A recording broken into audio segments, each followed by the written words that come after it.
My dad and his siblings hated my grandfather with good reason. Growing up, their dad was an abusive alcoholic towards them and my grandmother. When she died, my dad and his siblings all left home when they turned 18 and never returned. Except for my dad, none of them ever spoke to him again. My dad spoke to my grandfather twice after leaving home. I was 8 at my mum's funeral when I first met my grandfather.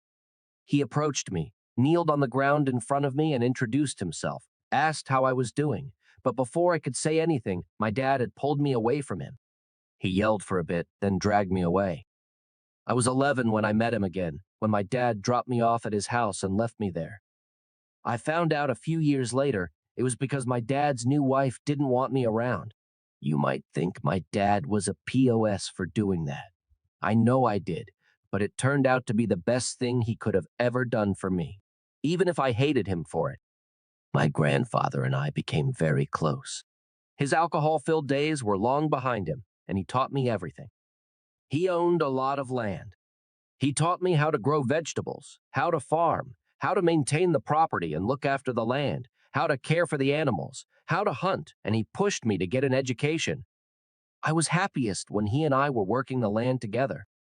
During all that time out on the land, working one project or another, he told me of his life and what he had done to his family. He didn't make excuses, didn't try to reason away his behavior. He told me of all the hurt and pain he caused. When I asked why he didn't try to reconcile with his children, he said they can't forget what he put them through. He understood that and accepted it.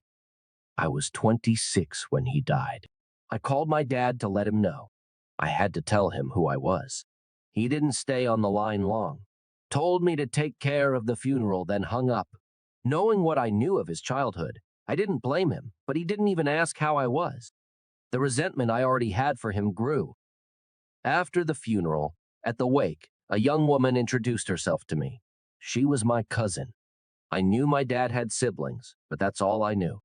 I had never met them, didn't know anything about them, so I didn't call any of them to let them know about my grandfather. I asked how she knew, and she told me my dad had called her mom.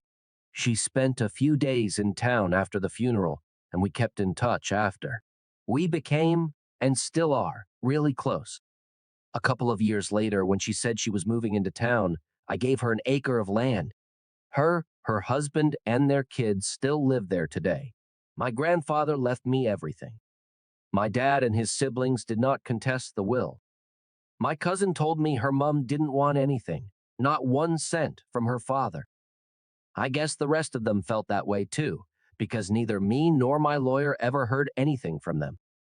Until last week, my dad called me. His son needs a new start. Apparently, he's wanting to move my way to help with my businesses. I have a few small businesses I run off my property. A working farm where people can come to stay for a few days to experience farm life. Situated in 3 separate areas of the farm are 3 rustic cabins with bunk beds that I rent out to people wanting a break for a few days in a quiet, peaceful setting. All the cabins sit in the meadows with plenty of space around them. There are walking tracks through forest, medium hiking tracks, riding tracks if they want to hire horses. There's a river close by where my friends and I made a large swimming hole so it would be safe for kids. The local kids take it over every summer. There are spots along the river and a couple of streams that are good for fly fishing. I also have stables that my cousin's husband manages. He leads the horse treks and runs the riding school. He also helps me with people wanting to come in to hunt deer on the property. I have a few money-making ventures. Now my half-brother, who I've met just one time before I was shipped off to my grandfather, all of a sudden wants to come help me. I have all the help I need. I don't need his. I told my dad I would think about it.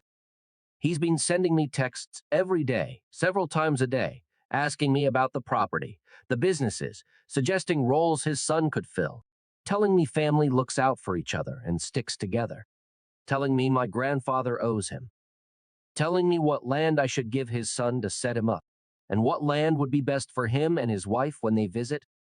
Every time I see Dad pop up on my screen, I want to smash my phone.